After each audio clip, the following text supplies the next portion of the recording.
Hello বন্ধুরা, আসসালামু আলাইকুম। সবাইকে স্বাগতম জানাচ্ছি। আজকে দারুণ মজার একটা ভর্তা রেসিপি নিয়ে হাজির হয়ে গেলাম বন্ধুরা। তো আজকের রেসিপিটি হচ্ছে করল্লা ভর্তা। তো বন্ধুরা, করল্লা শুধু নয়, উচ্ছে দিয়েও এই রেসিপিটি করে নেওয়া যাবে। তো একদম সহজ উপায়ে আর খেতে ভীষণ মজা, একটু তিতা লাগে না। এই ভর্তা রেসিপিটি আপনারা চাইলেই কিন্তু করে নিতে পারেন। তো আমার যা যা লাগবে বন্ধুরা আমি দেখিয়ে দিচ্ছি। তো আমি এখানে 2টা করল্লা নিয়ে নিয়েছি, গোল গোল করে কেটে দানাটা ফেলে দিয়ে।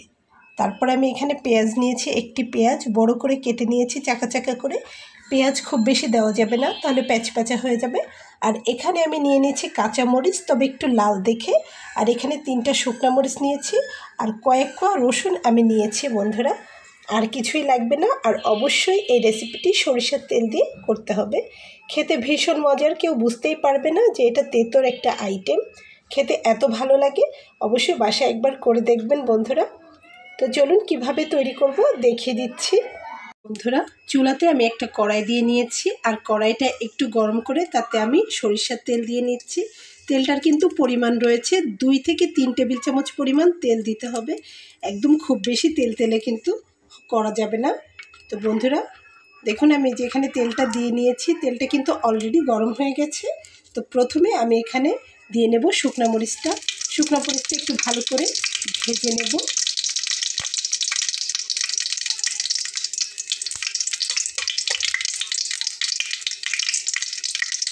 একটু লাল করে শুকনো মরিচটা আমি ভেজে নেব। আর করল্লার পরিমাণটা কিন্তু আপনারা অবশ্যই বুঝে নেবেন। আমি এখানে 2টা নিয়েছি, আমি আপনাদেরকে দেখিয়ে দিচ্ছি। এই যে আমি এই সাইজের 2টা করল্লা নিয়েছি। তো আপনারা অবশ্যই আপনাদের পরিমাণটা, এটা কিন্তু কমে যাবে যখন তৈরি করব, তখন কিন্তু পরিমাণে কমে যাবে। বন্ধুরা দেখুন, আমার মরিচটা কিন্তু একটু ভেজে নেওয়া হয়ে গেছে। এখন আমি এখানে কয়েকটা রসুনের কোয়া দিয়ে নেব।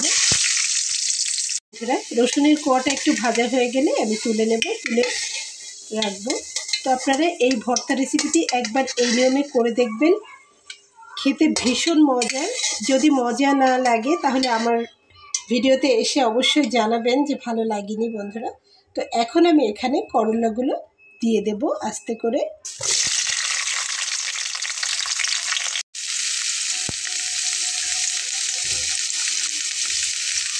আর করলাগুলো কিন্তু অবশ্যই দানাগুলো ফেলে দিতে হবে, এটা কিন্তু আমি বলতে ভুলে গেছিলাম। ভেতরে একটা দানাও থাকা যাবে না, সেটা কাঁচা হোক বা পাকা হোক, সবগুলো দানা একদম ফেলে দিতে হবে। বন্ধুরা আমি এখানে কিন্তু কোনো রকমের হলুদ ব্যবহার করব না, শুধু একটু লবণ দিয়ে নেব। আর এই করলাগুলো কিন্তু একদমই কড়া করে ভেজে নেওয়া যাবে না, হালকা এপিট ওপিট উল্টে ভেজে নিতে হবে। আর এখানে আমি ঝালটা দিয়ে নিচ্ছি। ঝালটা অবশ্য আপনারা যে যেমন খেতে পছন্দ করেন ঠিক সেরকম করে দিয়ে নেবেন। আর এই যে দেখুন, পেঁয়াজগুলো আমি এখানে একটু ছাড়িয়ে ছাড়িয়ে দিয়ে নিলাম। এর থেকে বেশি পেঁয়াজ দেওয়া লাগবে না, একটু বেশ সুন্দর উল্টে পাল্টে নিলে হবে।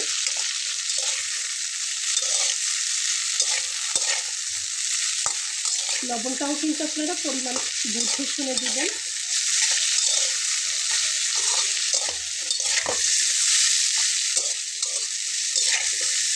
চুলার আঁচটাকে আমি মিডিয়াম টু লো এর মাঝামাঝি রেখেছি। রেখে একটু হালকা পাতলা উল্টে উল্টে নিতে হবে, কিন্তু এটা যেন কোনোভাবেই কড়া না হয়ে যায়। কড়া ভাজা হলে কিন্তু ভর্তাটা খেতে মজা লাগবে না।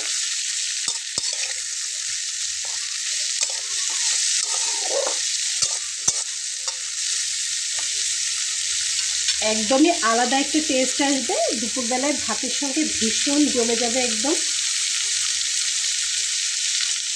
এভাবে আমি আলগা রেখে একটু নেড়ে চেড়ে নেবো। আর এটা আমার তৈরি করতে খুব বেশি সময় লাগবে না, 15 থেকে 20 মিনিটের মতো সময় লাগবে অ্যাভারেজ। তো বন্ধুরা আমার এটা কিন্তু ভেজে নেওয়া হয়ে গেছে, এর থেকে আর কড়া করে আমি ভাজবো না। দেখুন,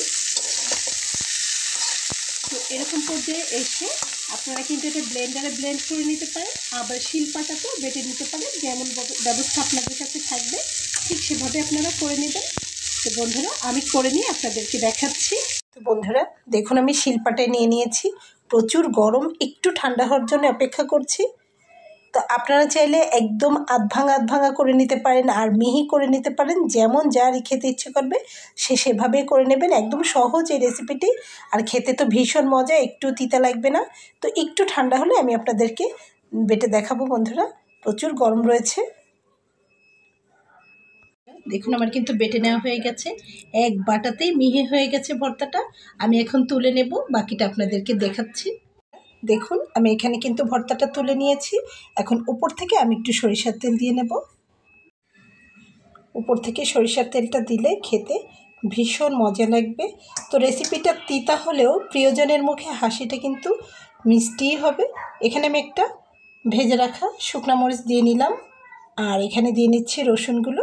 এটা শুধুমাত্র সাজিয়ে নেওয়ার জন্য, চাইলে আপনারা ফোড়ন হিসেবেও দিতে পারেন, তবে এভাবে দিলেও চমৎকার লাগে খেতে।